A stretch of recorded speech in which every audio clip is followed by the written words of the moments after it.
My name is Grace Marrow. I'm 32 years old. And there's a certain kind of quiet that greets you after a 14-hour shift that doesn't feel like rest. It feels unfinished. Like the house has already moved on without you. I stood on the porch longer than necessary, watching the light above the door flicker on and off, unsure whether it wanted to stay awake for me. My body hurt in places I didn't have names for. Not sore, emptied. The kind of exhaustion that makes your thoughts lag behind your breathing. I work as a field technician. That day had been towers and cables and heat thick enough to stick to your skin. 95 degrees. Knees scraped raw from crawl spaces. Equipment failures that don't care if you've eaten or slept. By the time I pulled into the driveway, it was already past 10. I told myself Anthony would still be up. Maybe there'd be leftovers. Maybe he'd ask whether I wanted to eat first or shower first. Small things. But small things are how love survives. The kitchen answered before he did. Clean counters. Empty plates drying neatly in the rack. That faint smell of tomato sauce, the echo of a dinner I wasn't part of. The house wasn't just clean. It was done. Anthony stood at the sink rinsing a pan. Ryan and Sophie were already tucked into their rooms. I opened the fridge. Half a yogurt. A few carrots. Milk. No plate wrapped in foil. No note. Hey, I said softly. Were there any leftovers from dinner? He didn't turn around. You're an adult, Grace. Cook for yourself. For a second I thought my brain had misfired. What? He turned then, brows pinched together like I was the inconvenience. I made dinner at 6. You weren't here. I'm not running a place where people show up late and expect food waiting. I stood there, disbelief mixing with exhaustion. I was on an emergency call, I said. The third one today. That's your job, he replied, drying his hands. You chose it. The kids and I have our routine. Routine. His favorite word. For him it meant stability. For me it meant orbiting the edges. I wanted to say my job paid for this house. That my overtime covered his car, Ryan's soccer gear, Sophie's art supplies. Instead I made a peanut butter sandwich. He leaned against the counter scrolling through his phone, not once asking how my day had been. That's when I noticed the sticky note near the coffee maker. Maya cleats for 30 Maya. His ex. The kid's mother. Her name still drifted through our house like something that never fully settled. She was here. I asked. Yeah, he said without looking up. Dropped off Ryan's gear. I nodded, took another bite. Something inside me sank. It wasn't jealousy. It was displacement. Like everyone else in this house shared a rhythm I couldn't quite step into. The dishwasher beeped. Anthony glanced toward the back door. You left your boots there. Sophie tripped earlier. Sorry, I said. I'll move them. That'd be good. No, you look exhausted. No, how was your day? Just logistics. Like coworkers sharing a kitchen. I rinsed my plate and caught my reflection in the sink. Pale. Red-rimmed eyes. A woman slowly being edited out of her own life. On the fridge were school calendars, grocery lists, the kids' drawings. Photos of Anthony and the kids. None of us together. Not because I needed reassurance, but because I finally noticed the absence. In the bedroom, Anthony was already in bed, phone lighting, his face blue. You're late, he murmured. Don't forget to set your alarm. You've got that meeting. That's when it clicked. I come home wanting to be cared for. He'd been waiting for me to resume function. Anthony, I said quietly, do you ever feel like we live separate lives in the same house? He frowned. What are you talking about? You and the kids have your dinners, your routines. I just fit around it. He sighed. Grace, don't start. You're making something out of nothing. Nothing. That's what people call it right before you disappear. I'm not angry, I said. I just want to feel included. You are included, he replied. You're here, aren't you? Here, as if proximity equals belonging. I turned off the lamp and lay down. Sleep didn't come. All I could hear was his voice. Cook for yourself. It was practical, reasonable, simple, and somehow it changed everything. 'Cause maybe he was right. Maybe it was time I stopped waiting for someone to save me a plate. Down the hall, Sophie's nightlight glowed under her door. Ryan shifted in his sleep. And in the quiet between us, I felt something new. Not anger. Not heartbreak. Clarity. Tomorrow I decided I'd stop waiting for a place at his table. If I was supposed to take care of myself, then I would. And for the first time in a long time, I meant it. Don't forget to subscribe for more stories like this. If this moment resonates, give it a like, it really helps the channel. Comment below. Have you ever felt invisible in your own home? People say self-respect starts with some grand declaration. For me, it started with a grocery cart. The following Monday, instead of driving straight home after work, I pulled into the nicer market across town. The one with bright lights and wide aisles. The one Anthony always said was too expensive. I walked slowly, letting the cool air hit my skin, filling my cart with things that didn't make sense for anyone else. Fresh rosemary, a thick ribeye, real Parmesan, butter that came wrapped in paper, not plastic. Nothing practical, nothing family-sized, just food meant for one. When I walked into the house, Anthony was spooning macaroni into plastic bowls for the kids. He paused when he saw the bags. "You bought all that just for dinner?" he asked. "Yes," I said. "For my dinner." He blinked, genuinely confused. "So you're not eating with us?" I smiled calm. "I'm an adult, remember?" The smell of garlic filled the kitchen while he stood there, silent. When I sat down with my plate, Ryan leaned toward me. "That looks really good," he whispered. "It is," I said gently.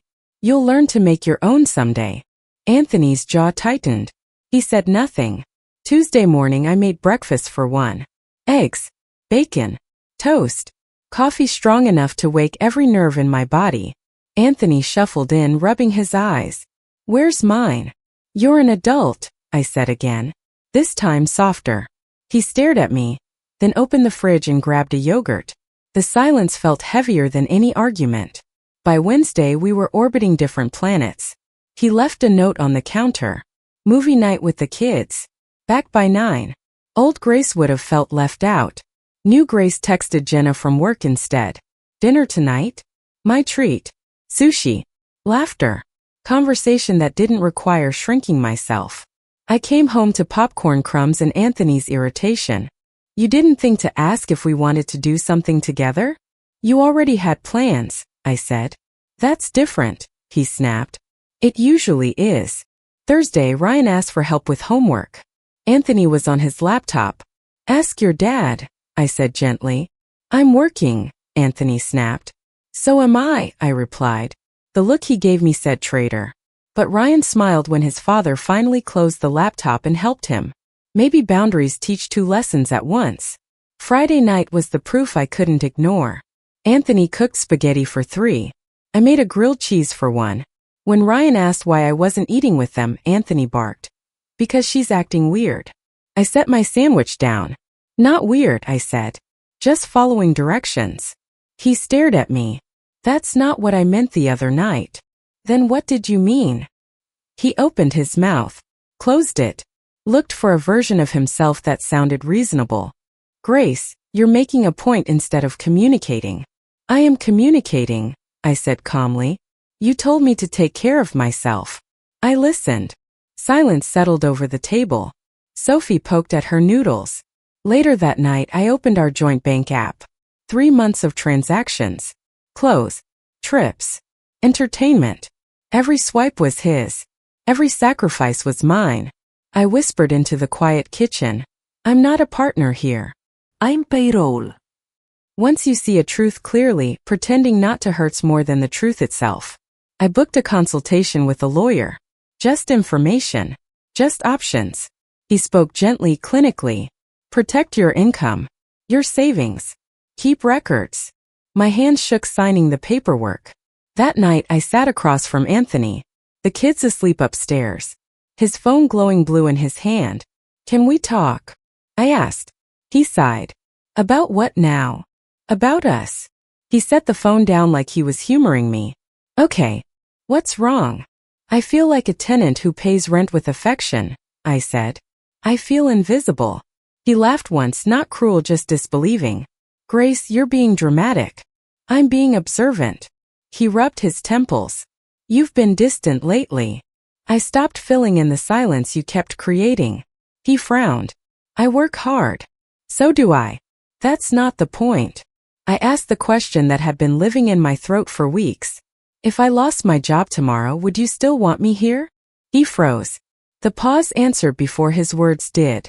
Of course, he said finally. It sounded rehearsed. You don't love me, I said quietly. You love the life I help maintain. That's not fair. Maybe not. But it's true. He picked his phone back up like a shield. Are we done? Yes, I said. Just not the way you think. Outside, the night air tasted like rain and metal. I saved the lawyer's number under a single word. Options. The conversation hadn't saved us. It had saved me. If this story is hitting close to home, give it a like. It really helps the channel. Don't forget to subscribe for more stories like this. Endings don't usually arrive with explosions. They leak. Slowly. Quietly. Until one day you look around and realize the damage has already been done. 2 weeks after that conversation, I signed the lease on a small apartment across town. 1 bedroom.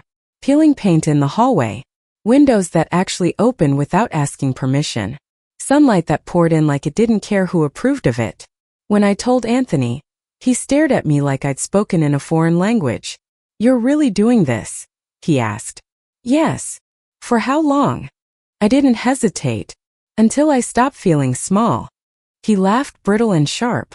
You're overreacting. No, I said quietly. I'm finally reacting. The morning I packed, Ryan knocked on my door holding the half-finished volcano we'd been building for weeks. You'll still help me, right? He asked. I knelt down and hugged him tight. Of course. That doesn't change. Anthony stood in the doorway when I carried the last box to the car. Arms folded. Jaw tight. Like he thought posture alone could keep the house together. You said you loved me, he said. I did, I answered. But love dies when only one person keeps it alive. His voice cracked. I didn't realize I was losing you. You weren't looking. I didn't slam the door. I didn't shout. I closed it gently. The apartment smelled like fresh paint and something close to possibility. I cooked pasta on the floor, eating out of a bowl, watching streetlights flicker on one by one. For the first time in years, I didn't feel guilty for wanting peace. The messages came anyway. Can we talk? I made dinner. Please come by. Against my better judgment, I went once. The kitchen was staged like a movie set. Candles. My favorite wine. Apologies arranged carefully like props. I took you for granted, he said. I miss you. I can change. Then I saw the note on the counter. Maya fundraiser for a clock. She still comes by? I asked. She needed help, he said too quickly. I smiled, not bitterly. Just tired. You always had time for her. She's the kid's mother. I know, I said. But I was supposed to be your partner. And somehow she always got more patience than I did. He didn't argue. When he asked if we could fix things, I told him the truth. We already tried. You just didn't notice until the door closed. I left before the candles burned down. 3 weeks later, peace stopped feeling unfamiliar. Mornings in my apartment were honest. Sunlight across cracked tiles. Radio humming low. Coffee strong enough to taste like confidence. Every Saturday, Ryan and Sophie came over. We built model planets, overwatered plants, and made pancakes that never looked right but tasted perfect. They didn't ask when I was coming home. They just said, see you next weekend. Kids understand love better than adults. It's about presence, not proximity. Anthony texted sometimes. Apologies typed like confessions. You were right. I didn't see you. I miss you. First I ignored them. Then one day I replied. I hope you learn to see yourself too. Forgiveness isn't a reunion. It's a release. He stopped by once to drop off Sophie's sketchbook. He looked around my apartment, the smell of pasta and paint in the air. You look lighter, he said. I am. He hesitated. Was I really that bad? No, I said. You were comfortable. And I kept mistaking your comfort for love. He nodded slowly. You deserve better. I finally believed that. When he left, I didn't feel the urge to follow. That night I made dinner. Garlic butter noodles.